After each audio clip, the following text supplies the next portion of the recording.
Hace casi un año algunos economistas predecían que se cernía sobre nosotros una crisis horrible. Por fortuna, esto no pasó. ¿Os acordáis de Nouriel Roubini y su pronóstico de esta inflación para 2021? ¿O de Michael Burry diciendo que íbamos a tener hiperinflación? Pues ninguna de las dos ha sucedido.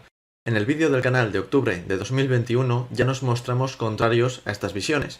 Pero, ¿qué de lo que dijimos fue un acierto y qué fue un error? Atentos.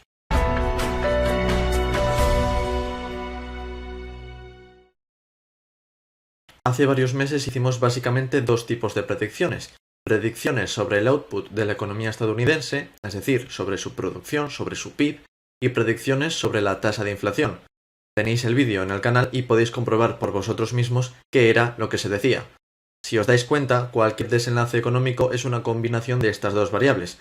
Tanto quienes predecían esta inflación como quienes apostaban por la hiperinflación apostaban por una caída en la producción y un aumento en los precios. Lógicamente, en una estanflación el PIB cae menos que en una hiperinflación, y los precios también aumentan menos.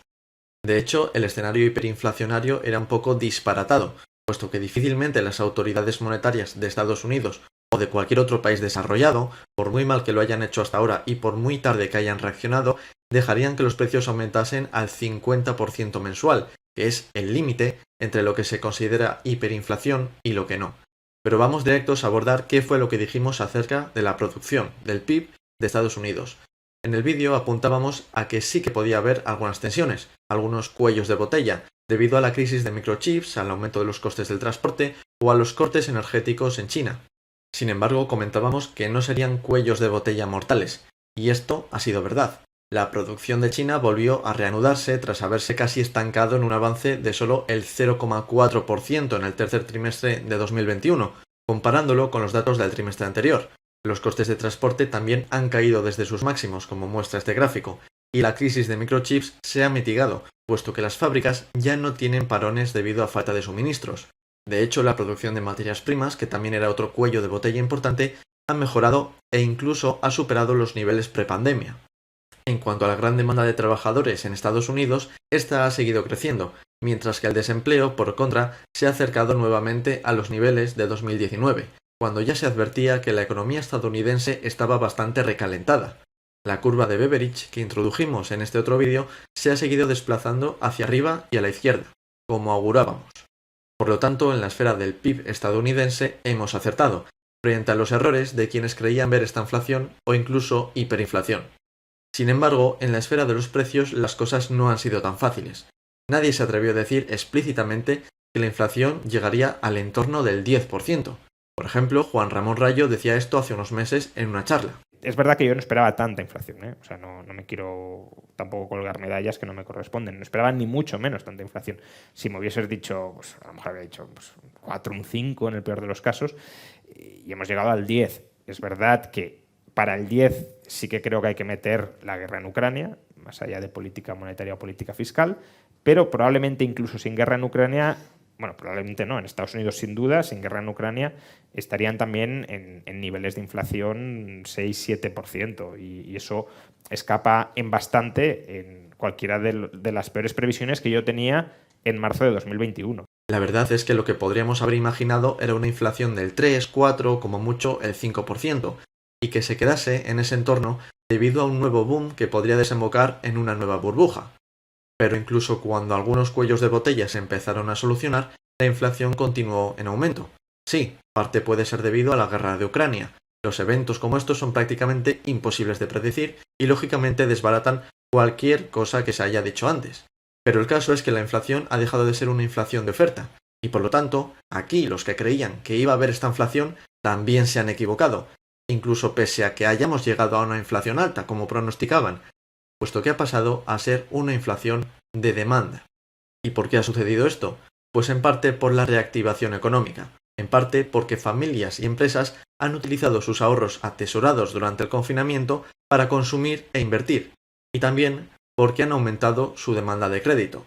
Pero sobre todo por la política fiscal, como menciona Rayo en el vídeo que hemos visto. Biden, en Estados Unidos, fue investido presidente en enero de 2021.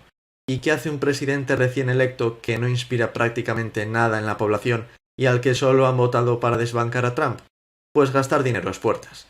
Algunos aumentos de gastos de 2021 fueron 570.000 millones en cheques de estímulo, casi 400.000 millones en prestaciones por desempleo, a pesar de que este ya estaba contenido, lo que significa multiplicar por 12 el gasto que había en 2019 para esta partida. 47.000 millones en asistencia alimentaria más que en 2020, sin que sea el hambre en Estados Unidos un problema especialmente grave, o 34.000 millones en asistencia para vivienda más que en 2020. Estas cuatro partidas suman algo más de $1 billón hispano de dólares, más de la tercera parte de todo el déficit de 2021. Y es que un déficit fiscal del 12% del PIB en un año de recuperación y reapertura es un despropósito. Si los políticos se hubiesen contenido con su política fiscal ultra expansiva y los bancos centrales no hubiesen esperado hasta el último segundo para tomar medidas para contener la inflación, probablemente esta no se habría disparado tanto. De hecho, en estos meses en los que han entrado en vigor las medidas adoptadas por la Reserva Federal, hemos visto el primer retroceso en la inflación esperada para los próximos 10 años desde agosto de 2021. El Euribor a un año también parece que se ha frenado en junio y julio, ante la respuesta del Banco Central Europeo, subiendo los tipos un 0,5%. Así que aquí, en el caso de la inflación, pese a haber más factores externos que en el caso del PIB, admito el error. Pensé que la inflación iba a ser mucho menor, y me trago mis palabras. Seguro que es la primera vez que veis a un economista hacer esto, ¿eh? Por último, vale la pena echar un vistazo a las expectativas que tenía en octubre de 2021 sobre el futuro de la economía en general. Decía que lo que me preocupaba era entrar en otro boom insostenible que se pareciese al de la primera década del siglo. Bueno, pues esto ya no va a ser así. Los bancos centrales podrían haber tomado medidas más leves, pero antes, y haber cortado la inflación de raíz. Eso habría posibilitado que se gestase el boom, puesto que habríamos salido del problema sin necesidad de una crisis. Pero ahora, haciendo las cosas tarde y mal, parece que la única salida es la recesión. De hecho, la curva de rendimientos ya se ha invertido en casi todos sus tramos, y gran parte del cambio de expectativas sobre la inflación se debe al temor a la crisis. ¿Pero qué tipo de crisis va a ser?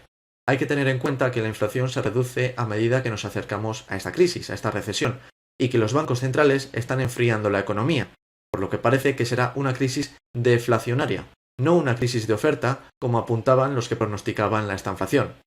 Lo cierto es que aunque no me esperaba una crisis tan pronto, estos meses sí que se han dado algunos componentes del ciclo económico que dijimos en el vídeo de octubre. Fijaos en este fragmento.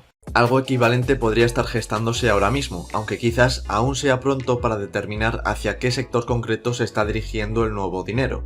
Seguramente los candidatos con más papeletas sean el sector inmobiliario y de obra civil y la tecnología en sentido amplio, desde la inteligencia artificial hasta la infraestructura para criptomonedas.